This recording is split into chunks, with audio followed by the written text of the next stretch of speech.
Four-mallet Etude is Monte Cristo by Mark Ford from his book Marimba Technique Through Music. The etude is an odd meter etude that has some mixed meter elements to it. This is the first thing that the player is confronted with right out of the gates. The piece begins in 7/8 and carries on for a while there and throws in a couple of 4/4 bars every now and again at the ends of some of the subphrases. The first thing that the player should do is spend some time getting used to the 7/8 groove that is set up right at the beginning of the piece.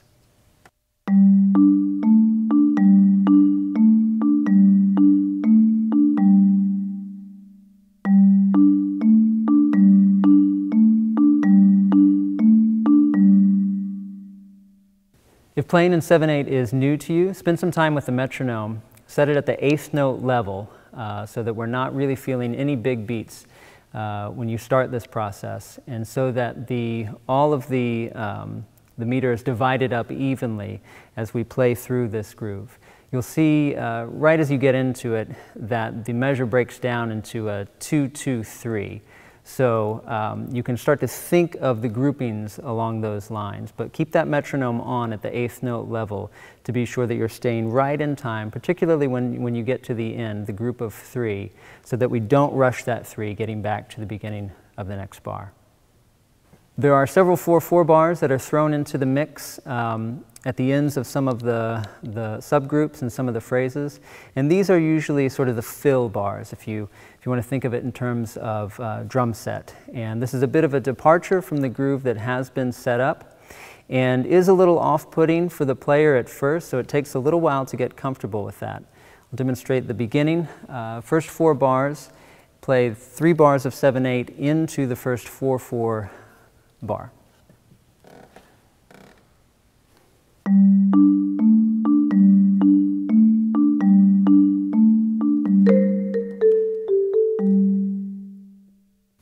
Again, keep the metronome at the 8th note level to make sure that your pulse is consistent throughout those phrases, making sure that there's no change from the 7/8 to the 4/4 and back to the 7/8. When working on this groove, after you spend some time with it, making sure that everything is very, very even, it will become apparent that in order for the groove to actually groove, we do need to put some emphasis on some of the big beats. So the bar breaks down into a 2-2-3 grouping, and you can emphasize this as you work through it, bringing out the lower note each time that it comes around and having the upper note, wherever it occurs, to be a little bit less in dynamic so that we can really feel the weight of those stronger beats.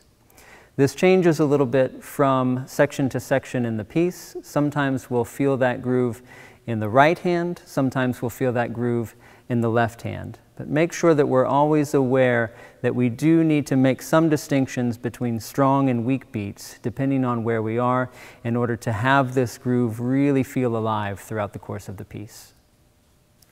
To demonstrate this, I'll play a version which is completely even and doesn't have any emphasis on any beat. This is something that's going to be sort of void of any type of intentional groove put into the music.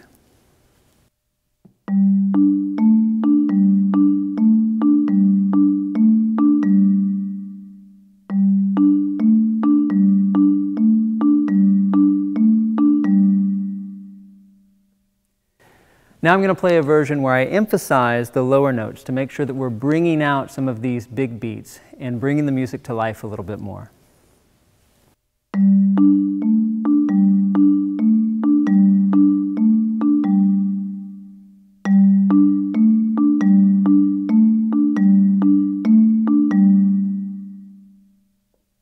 This takes some development of the outside left-hand mallet, the #1 mallet, to make sure that we can get enough strength and weight in that stroke to bring out that sound.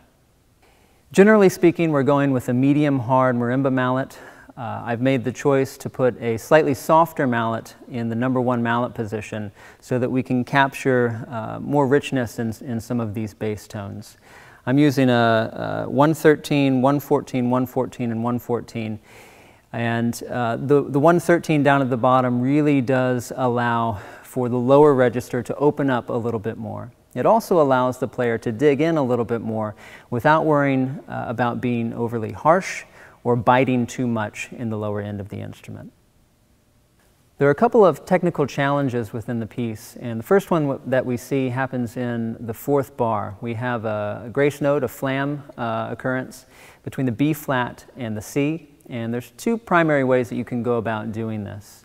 One way is to actually capture that grouping of notes with one hand, with mallets 3 and 4, and doing just a fast double lateral stroke in order to get that figure out.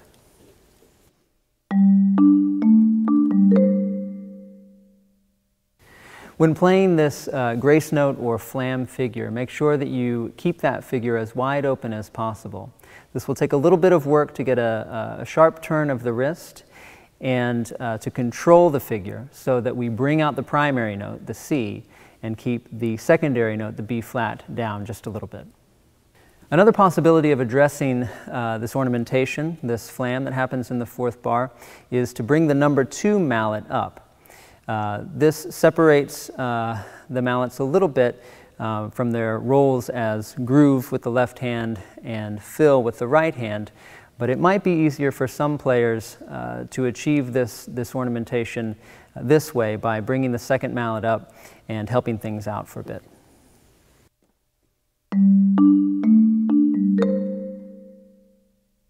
Throughout the piece, the dynamics really do sort of determine the different phrase groupings within the work. The piece starts at a mezzo forte.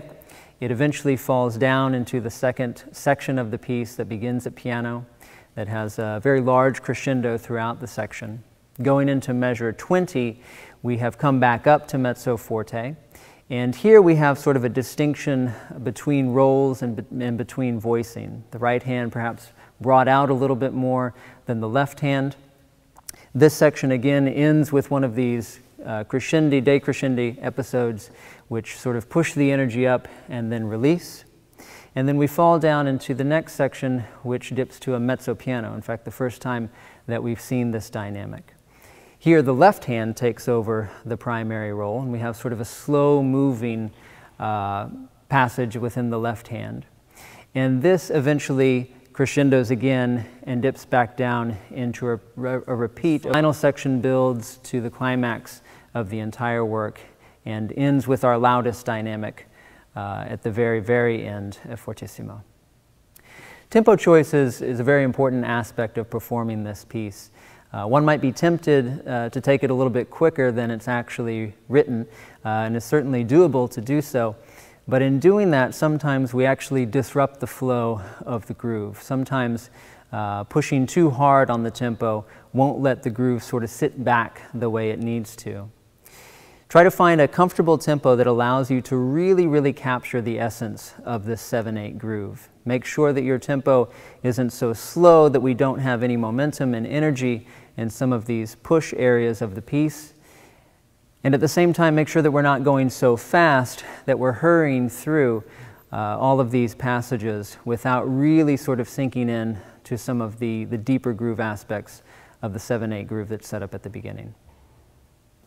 Mark Ford actually gives us a fairly narrow tempo window for this piece, 128 to 132. And I think that's important to recognize, that the piece sort of has a particular feel to it at that tempo. That if we take it outside of that tempo, and the tendency would be to speed it up, we do sort of ruin that nice sort of laid-back feel that the piece naturally has. Here's where the tempo sits, where Mark Ford gives us this window of 128 to 132. Feel the groove here.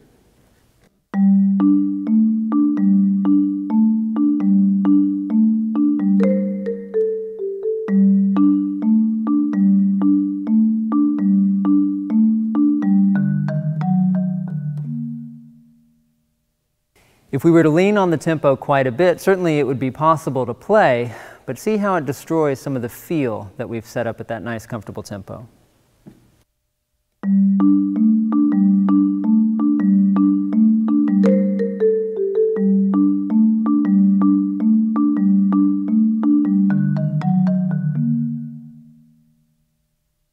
The second section of the piece we have the hands going in with distinct rolls. So the right hand is presenting sort of a long melody that sort of increases over the section. The left hand is basically playing filler within that. There's some awkwardness with how we're going to position the hands, and so the player has to make a decision as to where they're going to place the mallets on the bar, and make some concessions depending on where we are in the piece, or where we are within the section, on mallet placement and bar placement. Don't be afraid to use some edge. Don't be afraid to go ahead and make some decisions that allow you to play the entire section in the best possible way. It's impossible with the overlapping of the hands in order to get the very best beating spot on every single bar throughout this section.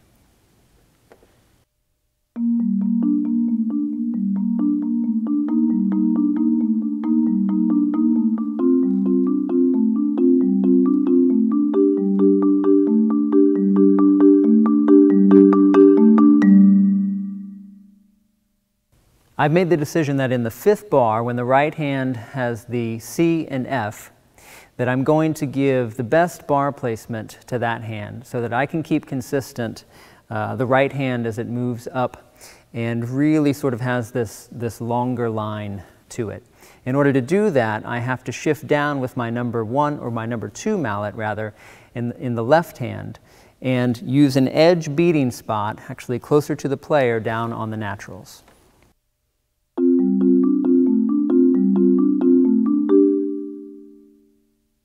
Anytime we're using edge, especially edge down on a natural bar where we may not be as used to employing that part of the bar, really make sure that your beating spots are really, really excellent. Really get to the edge of that bar and make sure that the arm position and the hand position allows you to do that. So we're not sacrificing sound in any way. As we get out of that passage and the right hand continues to move up, we can get our hands back to the middle part of the bar and really capture the best part of the beating spot of each bar. In the second part of the next section of the piece, this section is probably one of the more challenging sections of the piece. We have some more decisions to make with beating spot on the bar, particularly with the left hand and how we're sort of filling in the sound. Though a lot of the action happens in the right hand, we don't want to neglect the left hand entirely.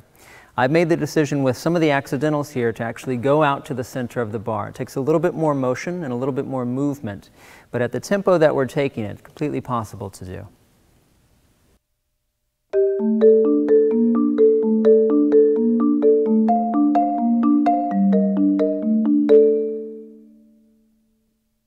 That's going to allow you in this part of this section of the piece to really open up the sound, get a much richer tone. Because we're moving towards the peak of this section, we don't want to minimize sound at all. By going out to the center here, because of where we're going musically, it makes much more sense to really go for that part of the bar. And you can see just a couple of measures later, when we have the E flat, we do exactly the same thing.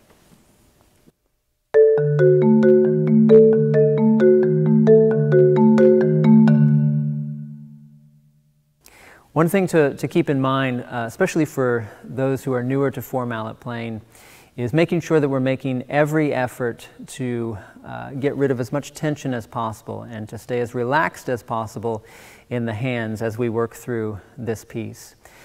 Think of the mallet sort of hanging from the hands rather than gripping them. This is going to do a couple of things. One, it's going to give you more stamina in order to play the piece. And the other thing it's going to do is it's really going to open up your sound. There are a number of moments where if we grip too much, if we bite too much, we're really going to overextend the sound and sort of go beyond what our very best sound is on the instrument. For example, when we have the quarter note triplet figure that happens in the lower range of the instrument, if we're not staying relaxed here, and if we're biting too much, we're going to get a more crass sound down in this range.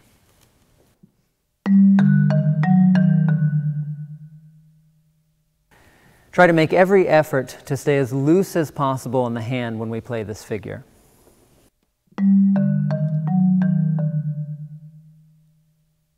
When we have the first instance of your piano dynamic in measure 9 of the piece, this really is another opportunity to really try to open up the sound as much as possible. Really relax the hand in this moment and have as flowy a stroke as you possibly can. This will also help to show the length of the line and the length of the phrase in this section.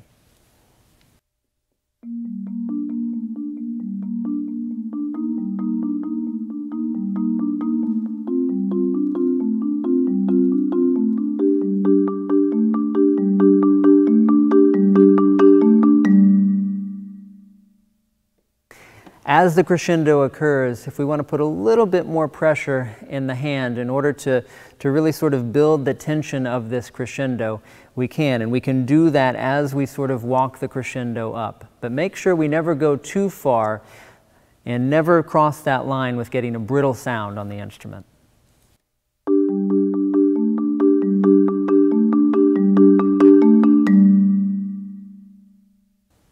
So overall, we really want to make sure that we're capturing this great groove that's set up right at the beginning. Make sure that we are really sort of feeling that groove throughout the entire piece in exactly the right way. Never too fast, never too slow. Make sure that we've really set something up that sits well within our hands and sits well musically. For me, anytime I'm thinking groove, I sometimes hear in the back of my head a drum set part behind me. And this is something that can really, really help. If you sort of feel this piece as you're away from the instrument and singing it to yourself, if you can almost sing a drum set part with the groove, I think that'll really help communicate kind of the pocket that it needs to fit into. Watch your dynamic shadings throughout the piece. Make sure that we really are capturing the differences between piano, mezzo piano, mezzo forte, forte, and above. And really, we don't peak out too high dynamically at any point in the piece until the very, very end. Make sure that you are saving something so that at the very end you can communicate that this, in fact, is the loudest part of the piece.